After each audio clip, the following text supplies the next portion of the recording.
এই যে আপনার ড্রাইভিং লাইসেন্সটা চলে এসে নেন।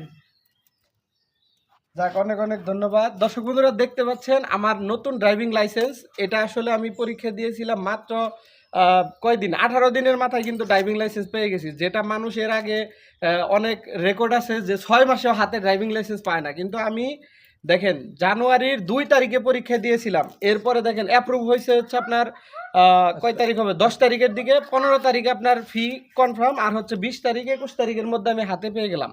আর এই হচ্ছে কাকা যে 1703 পোস্ট অফিসে চাকরি করে, এবং উনি কিন্তু এটা হাতে পেয়ে আমাকে সাথে সাথে কল করেছে। আর এটা আমি ওনার বাসায় আসছি এটা বুঝে নেওয়ার জন্য, কারণ আমাদের এইখানে কিন্তু পোস্ট অফিস আগের মতো নাই। পোস্ট অফিসের যে একটা রুম থাকার কথা, অফিস থাকার কথা, সেটা নাই। এ কারণে ওনার খোঁজ খবর আমি সব সময় রাখি, এবং উনিও আমাকে পার্সোনালভাবে চিনে। তারপরে ওনার বাসায় এসে আমি এটা নিয়ে গেলাম।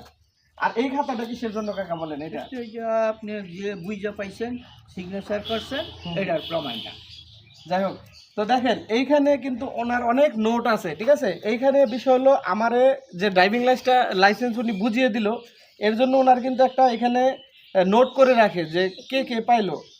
এটা আমাকে বুঝিয়ে দেওয়ার পর আমি কিন্তু এখানে একটা স্বাক্ষর করেছি। তার মানে এটা আমি এখন বুঝিয়ে পেয়েছি। এটা যদি এখন হারিয়েও যায়, ওনার আর কোনো দায়িত্ব নাই এখানে।